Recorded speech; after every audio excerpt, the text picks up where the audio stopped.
Quantos estão felizes nessa noite? Glória a Deus por mais uma oportunidade de estar falando de Jesus neste altar. Motivo de alegria de estar com os irmãos nesta noite. Amém. Abram as vossas Bíblias no livro de 1 Reis, capítulo de número 18, a partir do seu versículo de número 30. Primeiro livro dos reis de Israel, capítulo de número 18, a partir do seu versículo de número 30. Glória a Deus. Você que encontrou, diga glória a Deus. Glória a Deus. Vamos ler. Então Elias disse a todo o povo: chegai-vos a mim. E todo o povo se chegou a ele, e reparou o altar do Senhor que estava quebrado.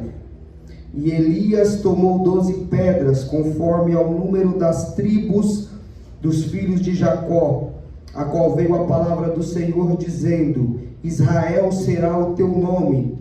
E com aquelas pedras edificou o altar do Senhor. Depois fez um rego em redor do altar, segundo a largura de 2 medidas de semente. Então armou a lenha, dividiu o bezerro em pedaços e pôs sobre a lenha. E disse: enchei de água 4 cântaros, derramai sobre o holocausto e sobre a lenha. E disse: fazei-o a segunda vez. E fizeram a segunda vez. Disse ainda: faze-o a terceira vez. E fizeram a terceira vez. E você se assenta dando glória ao nome do Senhor Jesus. Meus irmãos, nessa noite, em mais um dia de campanha, nós estamos debaixo de uma campanha, a qual Deus colocou no coração do nosso pastor presidente Zezito Dias, o qual o tema é renovo espiritual. Nós precisamos entender primeiramente o que é renovo, para que nós possamos adentrar dentro dessa mensagem e conectar com o texto que eu acabei de fazer menção. O significado de renovo significa tornar novo, melhorar, consertar, recomeçar, repetir, substituir por coisa melhor, dar o aspecto de novo. Quando nós falamos de renovar algo, nós bem sabemos que para nós renovar algo nas nossas vidas, estarei dando um exemplo claro. Por exemplo, quando você precisa fazer um renovo, uma renovação em algo que você tem dentro da tua casa, um exemplo, um móvel. Em primeira instância, você precisa identificar o que precisa ser renovado. Você precisa saber que aquilo ali já está velho. Você precisa saber que aquilo ali já não tem mais utilidade. Você precisa saber que aquilo precisa ser substituído. Em segundo ponto, para haver um renovo, é preciso você se incomodar com aquela situação. É preciso você se incomodar com aquele algo que já não tem mais serventia. É preciso nós se incomodar com aquele algo que já está velho. Se incomodar com aquele algo que já não tem mais nenhuma serventia nas nossas vidas. O terceiro ponto, nós precisamos tomar uma atitude. E qual é a atitude? De renovar aquilo que em primeiro ponto nós identificamos, nós nos incomodamos. Em terceiro, nós precisamos tomar uma atitude de substituir, de mudar e de renovar aquele algo nas nossas vidas. Quando nós lemos o livro de 1 Reis, a partir do seu capítulo 17, nós vamos analisar nos capítulos anteriores que a nação de Israel ela passava por um momento de uma catástrofe espiritual. Após a morte de Salomão, onde os homens que assumiam o trono real eram todos homens ímpios, eram todos homens que não tinham temor a Deus. Todos os reis que assumiram o trono depois da morte de Salomão, eram reis idólatras, eram reis que não temiam ao Senhor. A situação piora quando um rei por nome de Acabe, que era filho de Omri, ele assume o trono real dentro de Israel. A Bíblia vai dizer que Acabe foi o pior dos reis que assumiu o trono do reinado de Israel. A Bíblia vai dizer que Acabe era um homem perverso, Acabe era um homem que não temia ao Senhor, Acabe era um homem que não queria saber das coisas de Deus, Acabe era um homem que não queria saber do altar do Senhor. E dura coisa é quando uma nação é governada por um homem ímpio, dura coisa é quando uma nação é governada por alguém que não teme a Deus, porque a Bíblia vai dizer que quando o justo governa, o povo se alegra, mas quando o ímpio governa, o povo padece e se entristece. E esse é o cenário que está acontecendo dentro de Israel. Israel está tomada por um marasmo espiritual. Israel agora, que era o povo que servia ao Deus vivo, está na mão de reis idólatras. A situação vai piorar quando Acabe, ele casa com uma mulher por nome de Jezabel. Jezabel era uma mulher muito perversa, e através do casamento de Acabe com Jezabel, através da aliança de Acabe com Jezabel, a Bíblia vai dizer que agora eles vão destruir o altar do Senhor dentro de Israel, e vai substituir por um altar pagão. Eles vão introduzir dentro de Israel o culto a Baal. Eles vão introduzir dentro de Israel o culto a Acera. Quem era Baal? Baal, segundo eles, era o deus da chuva, era o deus do sol. E quem era Acera, ou no hebraico dizendo Asherá, era a deusa da prosperidade, era a deusa da fertilidade. Israel está tomado por uma idolatria. Mas eu me alegro quando eu leio o livro de 1 Reis, capítulo de número 17. Porque em meio ao marasmo espiritual, em meio ao cenário de perversão e apostasia, surge um homem por nome de Elias, cujo significado do teu nome é: o Senhor é meu Deus. Eu vou aplicar para você entender. No cenário de apostasia, no cenário de idolatria, no cenário aonde o povo já não dava mais a mínima para a palavra, no cenário aonde o povo já não dava a mínima para Deus e tinha esquecido do Deus Altíssimo, surge o profeta Elias no meio do povo dizendo: o Senhor ainda é Deus, o Senhor ainda é Deus. Ainda que lá fora esteja uma apostasia tremenda, ainda que lá fora esteja um povo que já não tem mais temor a Deus, mas eu sei que nessa noite surge profetas no nosso meio para dizer: o Senhor é Deus.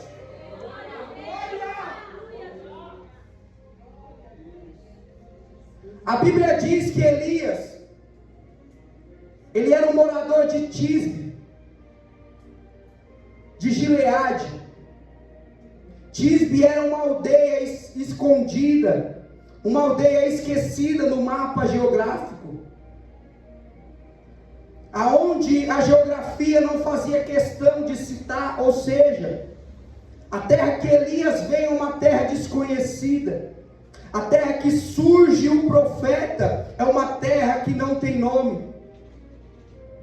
Mas de uma coisa eu sei: a mensagem do profeta era: o Senhor ainda é Deus. Ainda que o profeta veio de um lugar que não tinha um bom conhecimento, ainda que o profeta veio de um lugar que não tinha, vamos dizer, uma boa impressão, mas o interessante é que o profeta vem anunciando: o Senhor é Deus, o Senhor é Deus. Deixa eu te dizer algo: o importante nessa noite não é da onde você saiu, o importante nessa noite não é do lugar aonde você se encontra.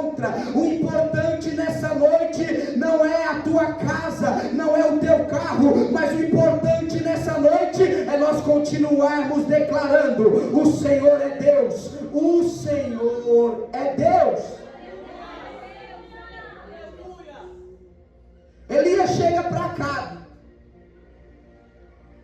e ele vai dizer assim: vive o Senhor Deus de Israel, perante cuja face eu estou, que nestes anos nem orvalho nem chuva haverá, senão segundo a minha palavra. Quando nós lemos o versículo de número 1 de 1 Reis capítulo 17, entra alguma coisa que passa desapercebido no nosso meio, mas eu preciso falar isso daqui. Muitos pregadores pregam que a palavra de Elias, ela tinha crédito no céu. Tudo bem, porque ele era profeta. Mas se nós formos ler o livro de Tiago, capítulo 5, versículo de número 17, a Bíblia vai dizer que antes de Elias falar para Acabe que não havia chuva, Elias orou. Ou seja, se o profeta não orar, se o profeta não tiver conexão com Deus, não tem palavra de Deus. Elias não falou por si próprio, Elias estava direcionado pelo Espírito. Elias não falou pelo seu próprio coração, Elias estava direcionado pelo Espírito Santo. Elias chega para o maior governador daquela época, para a maior autoridade daquela época. Em outras palavras, Elias chega dizendo: está vendo o seu Deus Baal, o Deus da chuva? O meu Deus é maior do que ele, porque não haverá chuva durante alguns anos dentro de Israel, senão segundo a minha palavra. Elias agora profetiza, Elias agora entrega a mensagem do Senhor. E muitas das vezes a mensagem do Senhor é uma mensagem dura, é uma mensagem a qual muitos não querem ouvir.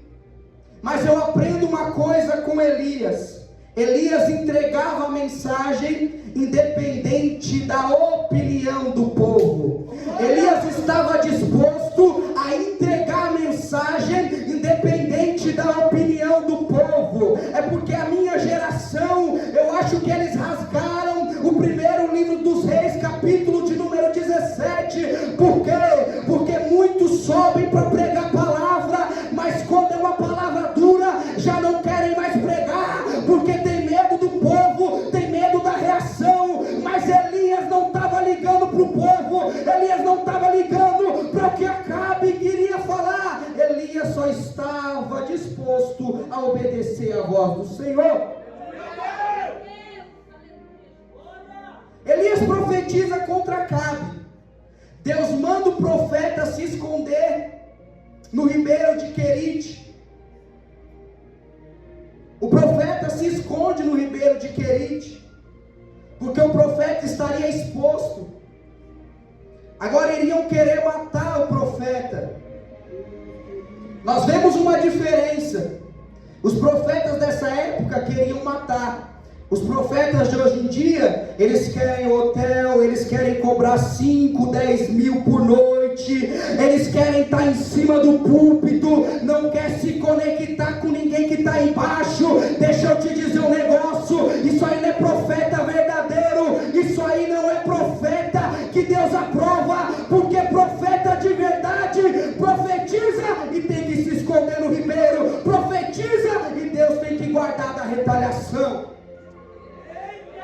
Elias se esconde no Querite. E o interessante do Querite é que é um lugar de intimidade, porque agora Elias está ali, e agora que Elias profetiza, ele entra no ribeiro de Querite, e a Bíblia vai dizer que Deus que mandou Elias ir para o Querite, ele vai dizer: certamente, Elias, eu já ordenei aos corvos que te tragam pão de dia e de noite, e você vai beber da água do Querite. Por quê? Porque o profeta que está no Querite, ele aprende a confiar em Deus. O Querite é para aprender a confiar em Deus, o Querite é para aprender a ter intimidade, o Querite é para aprender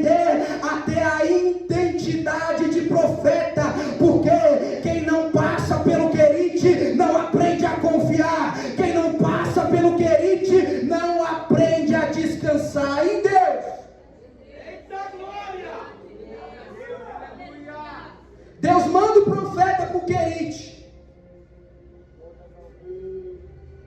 Aproximadamente o profeta fica lá por 1 ano.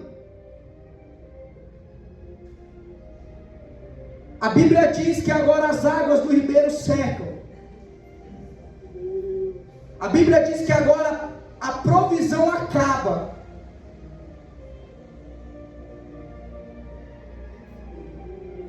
Confiar no Querite enquanto ainda tem água é fácil. Eu quero ver confiar no Querite, na voz de Deus quando as águas do ribeiro secam.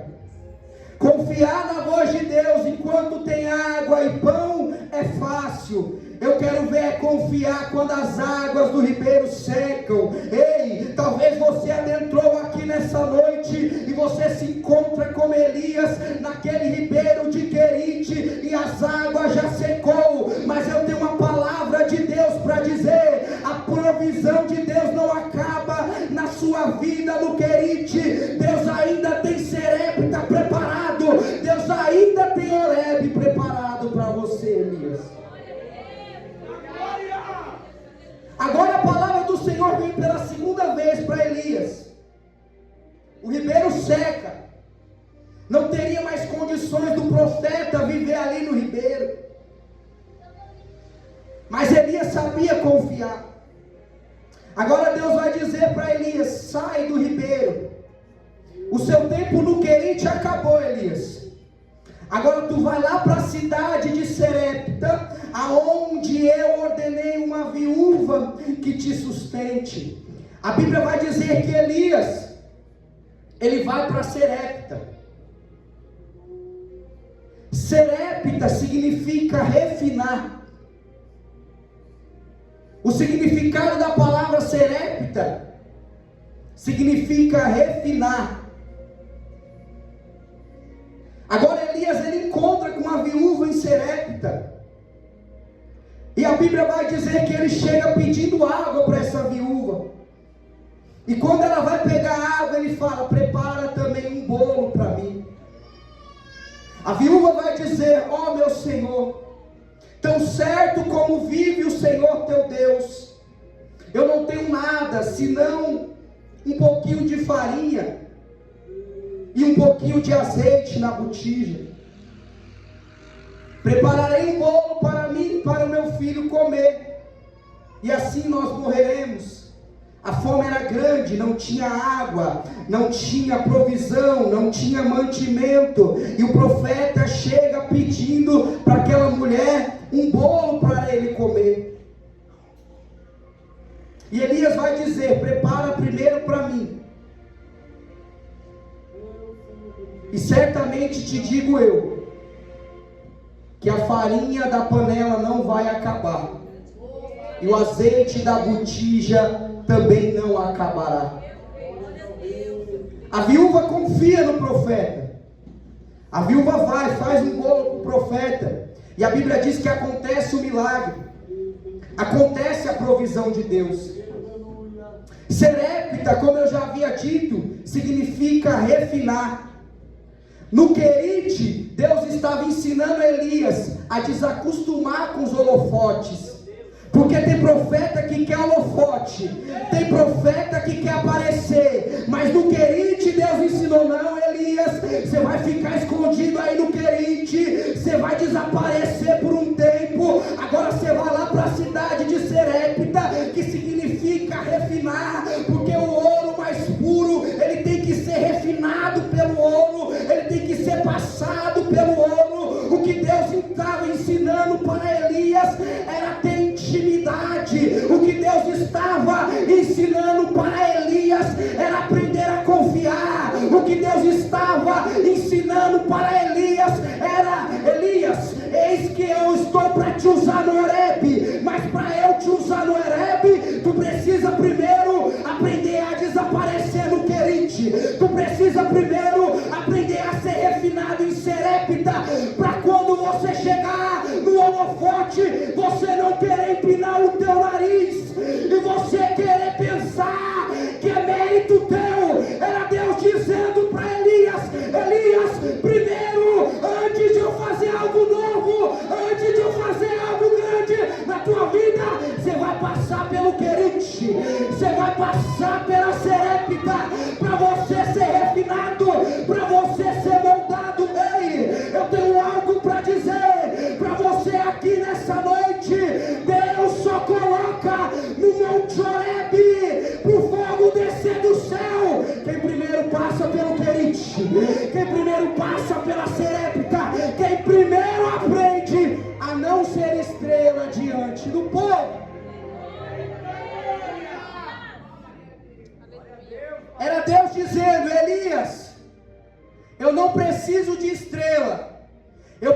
precisa de profeta.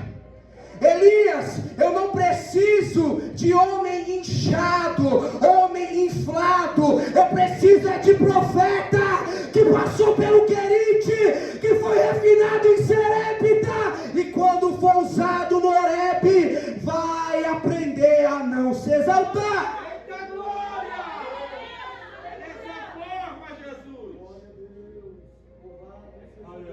Porque quem não passa pelo Querite e não é refinado em Serepta, quando ele chega a altos níveis, quando ele começa a chegar em altos graus ministerialmente falando, ele começa a empinar o nariz, e ele esquece daquele que está lá embaixo, ele esquece daquele lá que não tem fama, ele esquece daquele lá que talvez não tenha nenhum prato de comida para comer, mas o Deus que me trouxe aqui nessa noite está dizendo: eu só faço algo grande na vida de quem aprende a confiar no Querite, aprende a ser refinado em Serepta.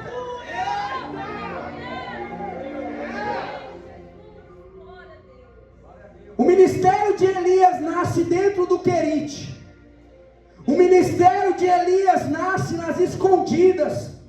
O ministério de Elias, ele primeiro é moldado, ele primeiro é transformado, ele primeiro é refinado, para depois ele aparecer lá no Horebe. E qual que é o problema de muitas pessoas nessa nossa geração que nós estamos vivendo? É que quer aparecer primeiro, mas não permite ser moldado, não permite ser refinado. Aí sobe em cima de um altar como esse, com uma cara que parece que ele é o rei do mundo, que parece que ele é a estrela gospel. Ei, você não é Elias, você não é profeta de verdade. Profeta de verdade tem que ser moldado no Querite, tem que ser moldado em Serepta, tem que aprender a desaparecer primeiro.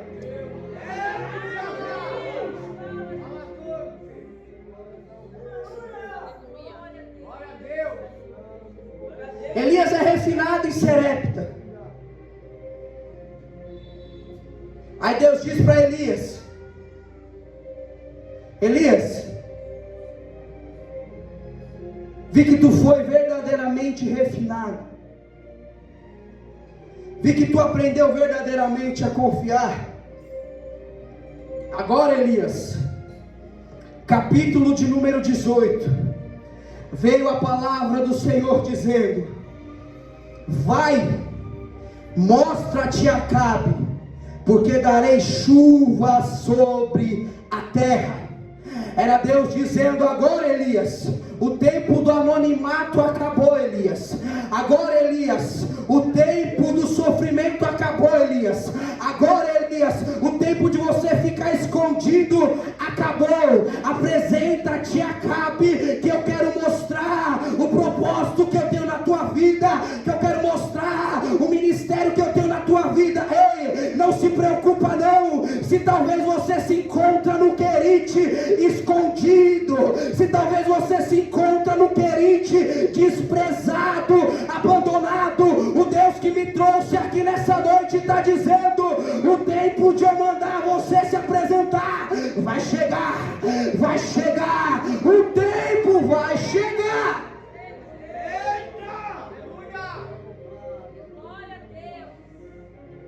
Quando Deus quer esconder, ninguém acha. Mas quando Deus quer apresentar, ninguém esconde. Talvez você não está recebendo as honras ainda que você deveria receber. Mas Deus está dizendo: quando eu quero apresentar, obreiros, ninguém esconde. Quando eu quero mostrar, ninguém esconde. Porque primeiro o obreiro ele tem que ser aprovado por Deus. E quando ele é aprovado por Deus, Deus apresenta para o povo e fala: eis aí o obreiro aprovado.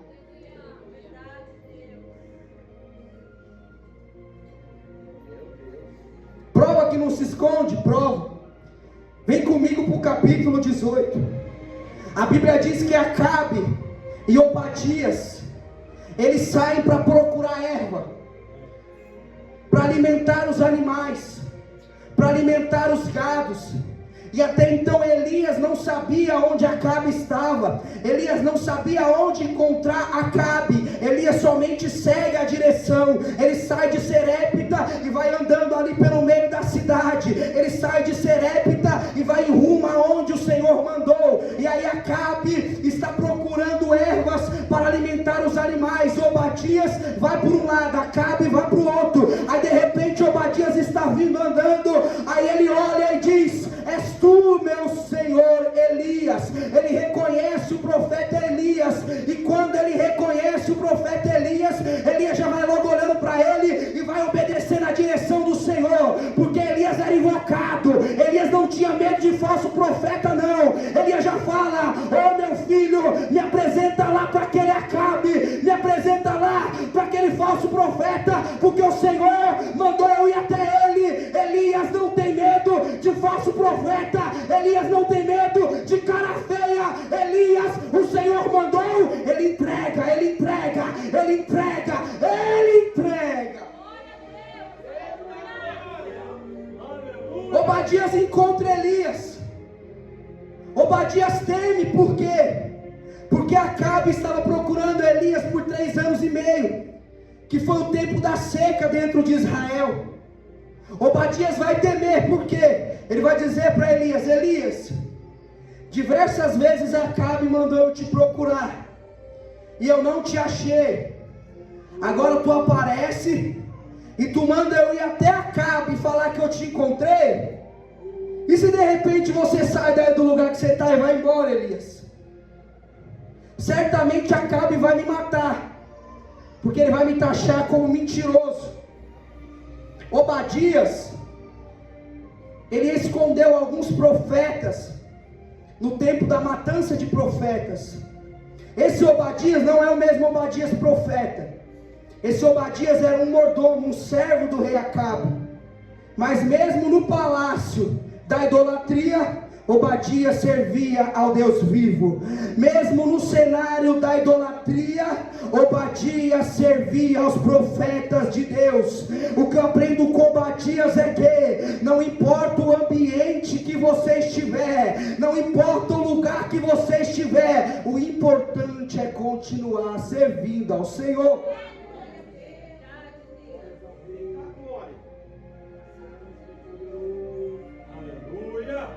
Acabe dá a garantia, Elias dá a garantia para Obadias: pode ir lá, Obadias, tão certo como vive o Senhor meu Deus, eu estarei aqui esperando Acabe quando ele aparecer.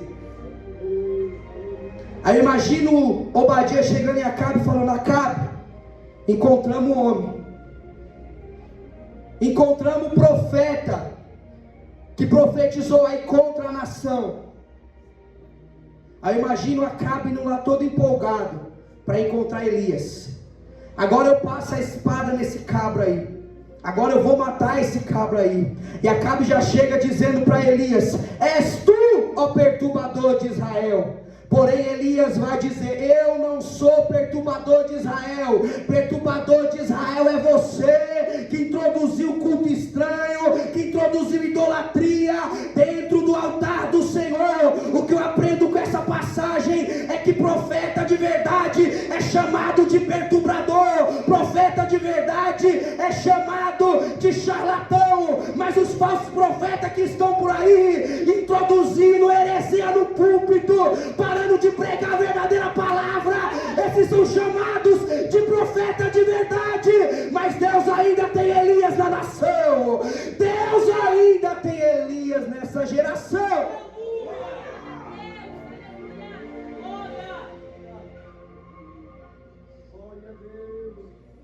Elias, ele vai dizer assim para Acabe: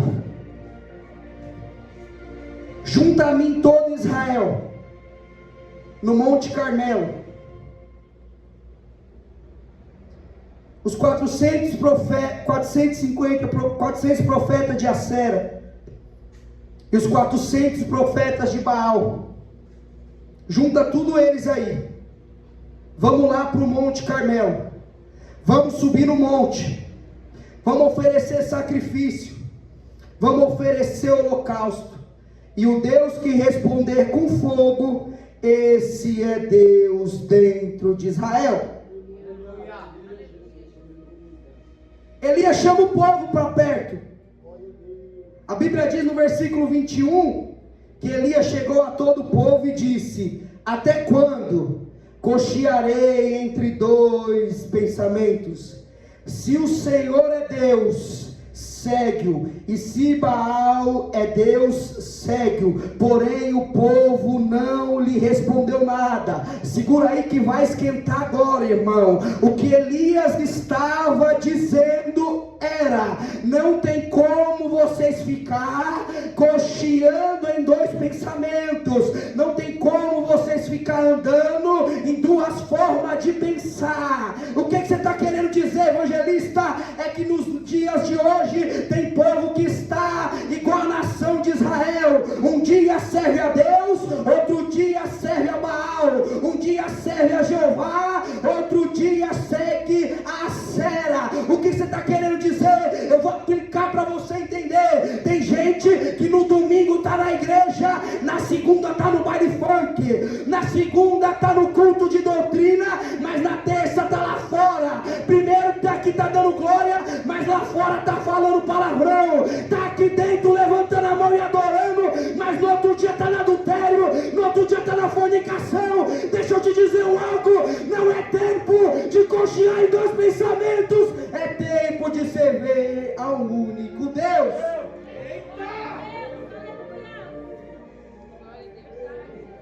Porque tem crente que cochia em dois pensamentos.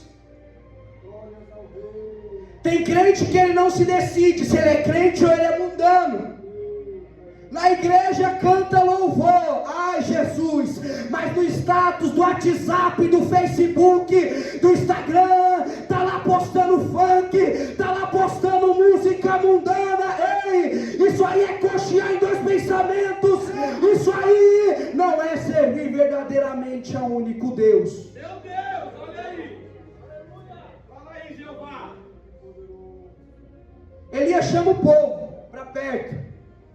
Elias exorta o povo, mandando a quem o povo verdadeiramente quer servir, se é a Deus ou se é a Baal, se é o Deus Altíssimo ou se é deuses estranhos. Elias propõe um desafio para Acabe.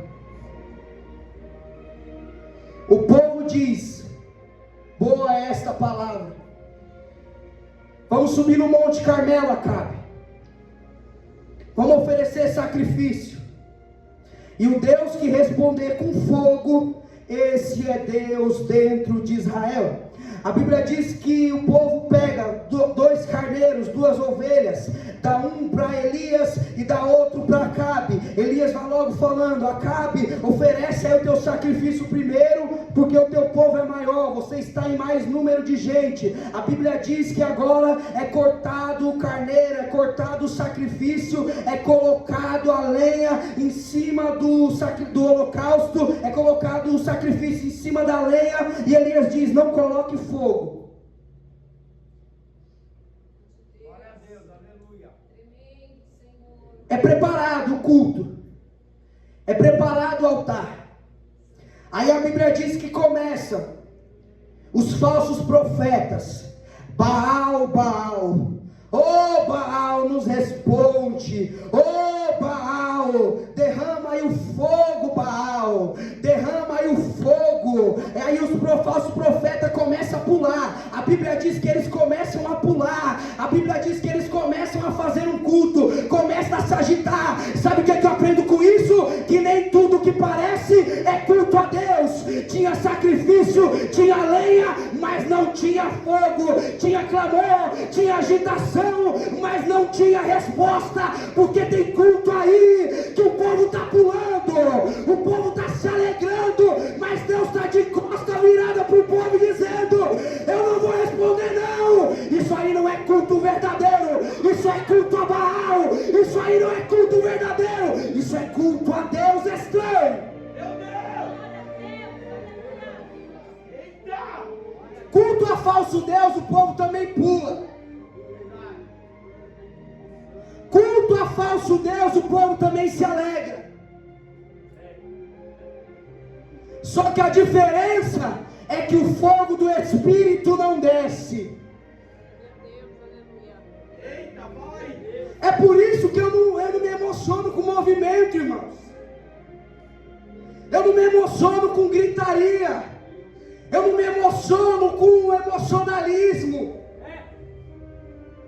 Porque servo de Deus verdadeiro conhece quando é fogo do céu e conhece quando é fogo estranho, conhece quando é resposta de Deus e conhece quando não é. Não adianta não ficar pulando, mas lá fora está adulterando. Não adianta não ficar pulando, mas lá fora está fornicando. Deus não vai responder. Deus não vai responder.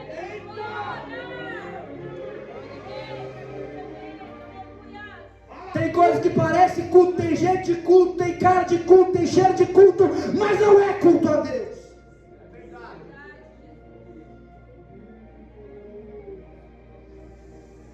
Eu vou entregar. Aí a Bíblia diz que eles começam a pedir lá a resposta de Baal. O povo pulando, o povo se alegrando. A Bíblia diz que dá meio-dia. Aí Elias dá uma olhadinha para a cara dos camaradas e começa a dizer: rapaz, eu acho que Baal está dormindo. Rapaz, eu acho que Baal não está ouvindo. Ele deve estar fazendo uma viagem. Elias começa a tirar uma onda com a cara dos camaradas. A Bíblia diz que eles se cortam, eles fazem sacrifício, eles pulam, mas não tem resposta, porque Baal não tem poder. Baal não tem poder.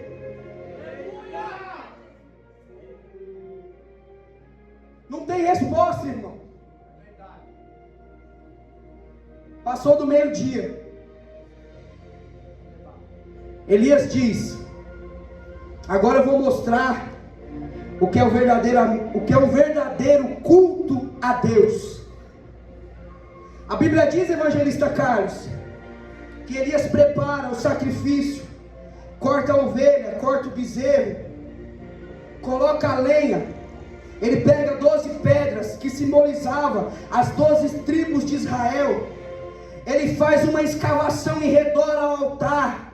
Essa escavação em redor do altar significava que o altar a Deus não se misturava com o mundo. Significava que o altar de Deus estava separado com o mundo. Porque culto a Deus tem organização.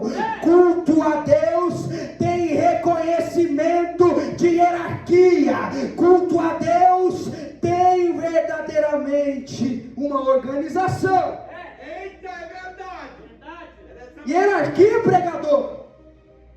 12 pedras simbolizando as 12 tribos de Israel. Elias estava colocando uma representação do povo que veio antes. Elias sabia respeitar quem veio antes. Elias sabia respeitar o culto verdadeiramente a Deus. E aí Elias faz uma escavação em volta do altar, representando a separação do altar com o mundo, dizendo: o altar de Deus tem que ser santo, o altar de Deus tem que ser separado, o altar de Deus não pode andar em comunhão com o mundo. E aí o que acontece? A Bíblia diz que agora Elias manda pegar cântaros de água.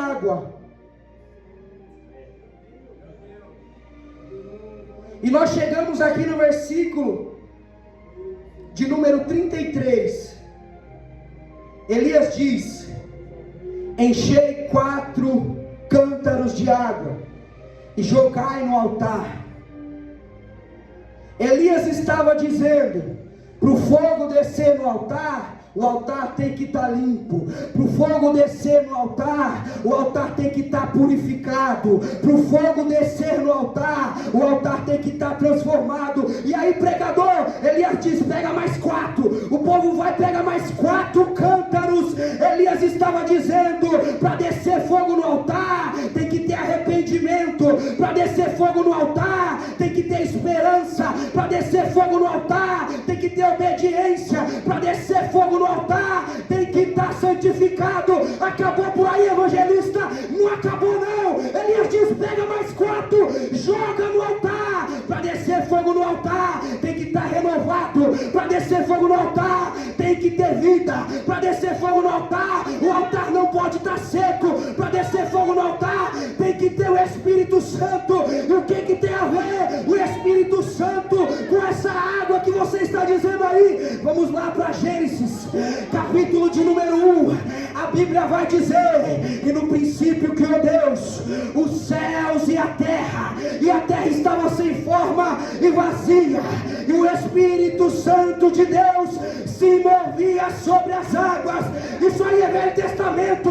Então vamos para o Novo. Mateus capítulo de número 3, versículo 11. João Batista está lá batizando. Aí ele vai dizer: eu em verdade vos batizo com água para arrependimento e remissão dos pecados, mas aquele que vem após mim é mais poderoso,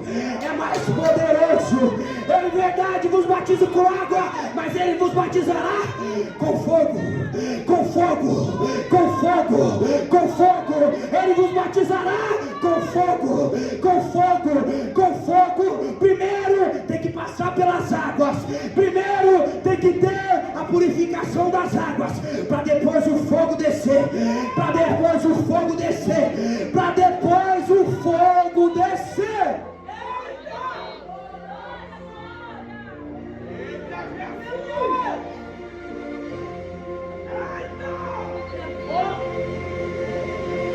Elias purifica.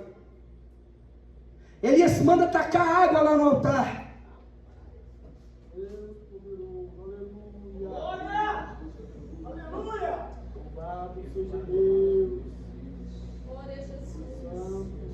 Acabou por aí, pregador? Não. Depois da água ser jogada, representando a purificação no altar, representando o verdadeiro arrependimento, representando o Espírito Santo trabalhando, sabe o que Elias vai fazer? Para o fogo descer, Elias vai para a oração. Só tem fogo quando tem oração. Aí Elias começa a dizer: responde-me, Senhor, responde-me, para que este povo conheça que tu, Senhor, é Deus, e que tu fizeste tornar o seu coração para trás. Versículo 38.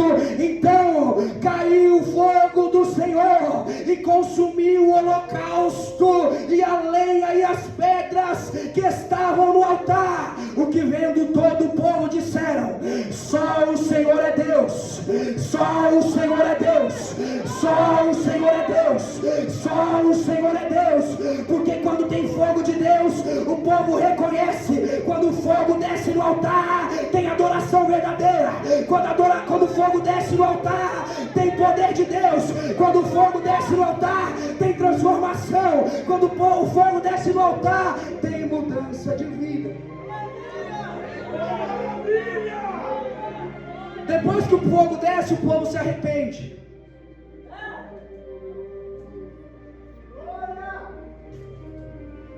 E eu parto para o final.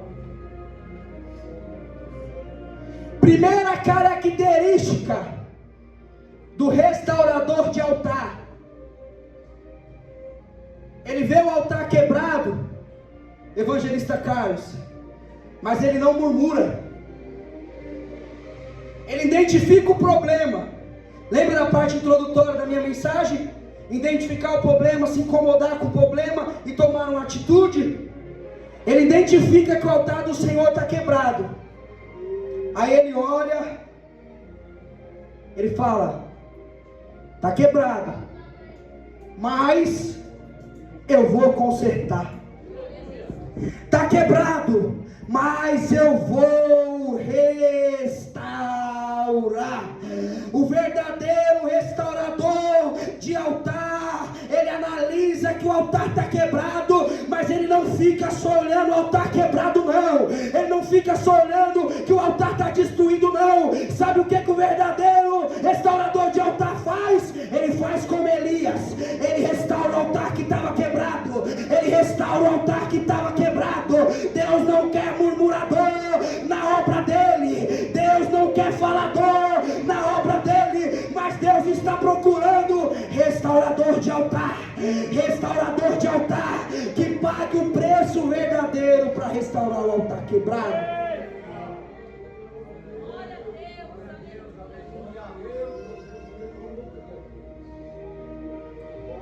Ele analisa o altar, ele chama o povo para o arrependimento, ele restaura o altar que estava quebrado. Para nós restaurarmos o altar do Senhor, que talvez esteja quebrado nas nossas vidas, nós precisamos, assim como Elias, primeiro, identificar aonde o altar está quebrado. Segundo, se incomodar com o altar quebrado. Porque quando nós incomodamos com a situação que está em nossas vidas, quando nós nos incomodamos com a situação que está a nossa vida espiritual, nós começamos a nos incomodar. Aquele que sentia o Espírito Santo já não consegue sentir mais. Aquele que falava em línguas estranhas já não consegue falar mais. Aquele que levantava a mão para adorar, até agora não levantou a mão ainda para dar uma glória. Sabe o que é isso? Isso aí é altar quebrado. Sabe o que é isso? Isso aí é altar que precisa ser renovado. Mas eu vim como Elias nessa noite para dizer: o altar do Senhor na tua vida vai ser renovado hoje. O altar do Senhor na tua vida vai ser restaurado hoje. Mas faz tempo que o meu altar está quebrado. Faz tempo que eu já não consigo sentir mais a presença. Deus está dizendo: hoje é noite de se incomodar. Hoje é noite de tomar atitude. Hoje é noite de tomar decisão diante da minha presença. O restaurador é você, mas o fogo quem manda sou eu. Quem vai fazer a obra é você, mas o fogo quem manda sou eu. Quem vai meter a mão nas pedras e no arado é você, mas o fogo quem manda sou eu. Mas o fogo quem manda sou eu. Se você adentrou aqui nessa noite e você já não consegue mais sentir, você já não consegue mais orar, você não consegue mais adorar, Deus está dizendo: o fogo quem manda sou eu.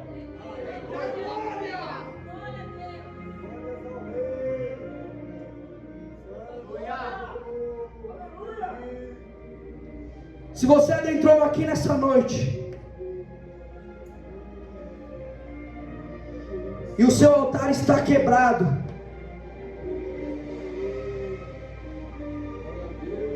você não consegue mais sentir a presença de Deus como antes,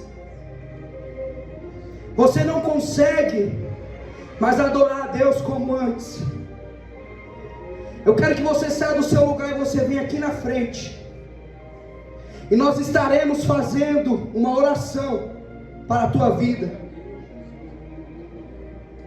Nós precisamos identificar o problema, nós precisamos tomar uma atitude, e nós precisamos colocar a mão no arado.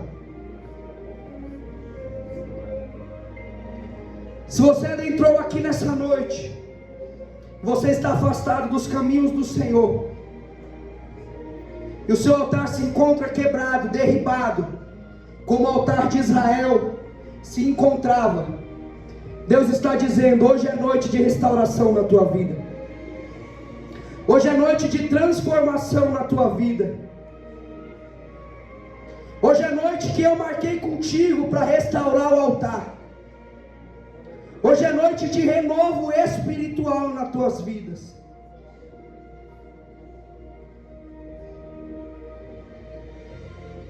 Deus faz um chamado para o arrependimento e para a restauração. Hoje é noite de restauração de vidas. Hoje é noite de restauração de famílias. Hoje é noite de restauração de casamentos. Sai do teu lugar e vem aqui na frente. Eu não vou mais insistir.